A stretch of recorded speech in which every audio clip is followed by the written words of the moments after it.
সকলের কাছেই তিনি পরিচিত রাগী আন্টি নামে। ক্যামেরা দেখলেই রেগে আগুন হয়ে যান তিনি। তবে সম্প্রতি যে ঘটনা ঘটিয়েছেন অমিতাভ পত্নী, তা দেখে অবাক নেটপাড়ার বাসিন্দারা। প্রশ্ন উঠছে, ভক্তের সঙ্গে এই কেমন ব্যবহার জয়া বচ্চনের? কেন হঠাৎ করে ভক্তের হাত এভাবে ঠেলে দিলেন জনপ্রিয় এই তারকা? কোথায় ঘটলো এমন ঘটনা? ঠিক কি ঘটেছিল? চলুন আজকের এই ভিডিওতে বিস্তারিত শুনে নেওয়া যাক। সোশ্যাল মিডিয়া থেকে সংবাদ মাধ্যম সর্বত্রই সংবাদের শিরোনামে থাকেন বলিউড বিগ বি অমিতাভ বচ্চনের পত্নী জয়া বচ্চন।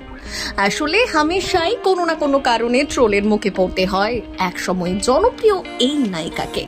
আর সবটাই ঘটে তার খারাপ আচরণের কারণে। বহুবার ক্যামেরাধারীদের সঙ্গে এবং ভক্তদের সঙ্গে খারাপ ব্যবহার করতে দেখা গেছে জয়া বচ্চনকে। এবারও কিন্তু ঠিক তেমনটাই ঘটলো। সোশ্যাল মিডিয়ায় ভাইরাল হয়েছে বর্ষিয়ান এই অভিনেত্রীর একটি ভিডিও, যা প্রকাশ্যে আসতেই তোলপাড় নেটপাড়া। সকলের প্রশ্ন একটাই, কিভাবে একজন ভক্তের সঙ্গে এমন আচরণ করতে পারেন বর্ষিয়ান এই অভিনেত্রী?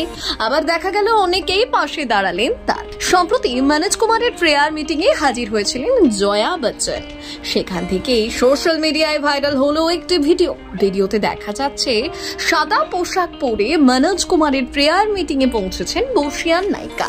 আর সেই সময় দেখা যায় এক মহিলা কাঁধে হাত দিয়ে ডাকেন তাকে ছবি তোলার জন্য। এমনকি ওই মহিলার স্বামী ফোন নিয়ে তৈরি ছিলেন।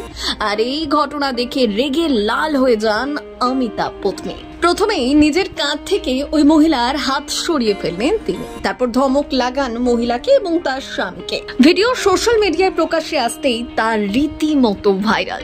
যদিও অন্যান্য বারের তুলনায় এবার কিছুটা ব্যতিক্রম ঘটেছে। ক্যামেরাধারীদের বারে বারে অপমান করতে গিয়ে ট্রোলের শিকার হয়েছেন জয়া বচ্চন। কিন্তু সম্প্রতি যে ঘটনা ঘটেছে তাতে নেটপাড়ার বেশিরভাগ মানুষই তার পাশে দাঁড়িয়েছেন।